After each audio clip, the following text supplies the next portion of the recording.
পঞ্চম শ্রেণীর প্রিয় শিক্ষার্থী বন্ধুগণ, গণিতের দশমিকের ভাগ সংক্রান্ত দ্বিতীয় পাঠে আমরা 2/4 এই ধরনের ছোট পূর্ণ সংখ্যাকে বড় পূর্ণ সংখ্যা দ্বারা কিভাবে ভাগ করা যায় এসবটা লক্ষ্য করি। আমরা দেখতে পাচ্ছি 2 এর ভিতরে 4 একবারও যায় না, তাহলে আমাদের কি করতে হবে? 0 বার দিতে হবে। 0 বার দিলে 4 শূন্যকে 0 বিয়োগ করলে আমাদের কত থাকে? 2 থাকে। এখন এই ধরনের ভাগের ক্ষেত্রে যতক্ষণ পর্যন্ত ভাগ শেষ 0 না হবে ততক্ষণ পর্যন্ত আমাদের ভাগ প্রক্রিয়া চালাই যেতে হবে। এর জন্য আমাদের কি করতে হবে? এই পূর্ণ সংখ্যার পরে দশমিক দিয়ে প্রয়োজনীয় সংখ্যক শূন্য ব্যবহার করতে হবে। আমাদের এখানে একটি শূন্য প্রয়োজন। এখন আমরা ভাগ করতে গেলে এই দশমিককে বেঁধে গেছে উপরে ভাগফলে বসিয়ে দিয়ে এই শূন্যটিকে আমাদের কেটে নিয়ে আসতে হবে।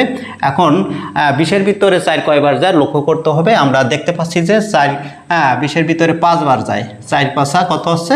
20 বিয়োগ করলে ভাগশেষ 0 হয়ে গেল।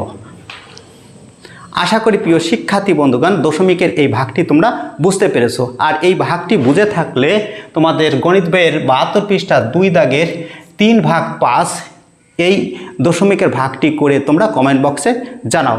আর পরবর্তী এর গুরুত্বপূর্ণ ভিডিও পাওয়ার জন্য আমার সাথেই থাকো।